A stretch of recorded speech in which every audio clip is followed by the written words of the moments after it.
শ্যামপুর নিকটবর্তী থানার অন্তর্গত আর শুক্রবার উলুবেড়িয়া পৌরসভার উদ্যোগে ২৪ নং ওয়ার্ডে স্বনির্ভর গোষ্ঠী সভা অনুষ্ঠিত হল জগদীশপুর ২ নং প্রাথমিক বিদ্যালয়ে। এই সভায় উপস্থিত ছিলেন উলুবেড়িয়া পৌরসভা কাউন্সিল শ্রীমতী শুক্লা ঘোষ, কাউন্সিল হাসিবুর রহমান প্রমুখ।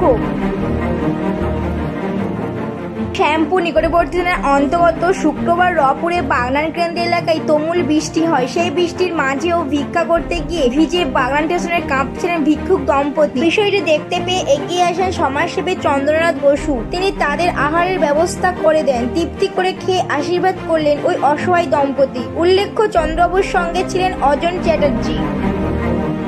শ্যামপুর নিকটবর্তী থানার অন্তর্গত হাওড়া জেলা নেহেরু যুব কেন্দ্রের উদ্যোগে ২৪ এবং ২৬শে জুন দুদিনের গঙ্গা দুধ ট্রেনিং নবগ্রাম পঞ্চায়েতের গঙ্গাবড়াট গ্রাম থেকে মহিলা প্রশিক্ষিতদের নিয়ে গঙ্গা দূষণ মুক্ত করার জন্য দুদিনের ওয়ার্কশপ উপস্থিত ছিলেন শ্যামপুর ১ নম্বর পঞ্চায়েত সমিতি সভাপতি শেখ নাসরিন, নবগ্রাম পঞ্চায়েতের প্রধান প্রশান্ত কুমার দাস, উপপ্রধান লুৎফর রহমান খান, শ্যামপুর ১ নম্বর পঞ্চায়েত সমিতি কর্মদক্ষ অপর্ণা দলুই, দুধ কুমার দাস, পঞ্চায়েতের সদস্য জয়ন্ত কুমার মণ্ডল, প্রাক্তন উপপ্রধান আজনবী মোল্লা প্রমুখ। শ্যামপুর নিকটবর্তী থানার অন্তর্গত উলুবেড়িয়া স্টেডিয়ামের আগামী জুলাই মাসের মাঝামাঝি থেকে শুরু হতে চলেছে একটা হাই ভোল্টেজ ফুটবল টুর্নামেন্টে অংশগ্রহণ করতে চলেছে জেলার প্রথম সারির ৮টা টিম, পরিচালনায় উলুবেড়িয়া পৌরসভা।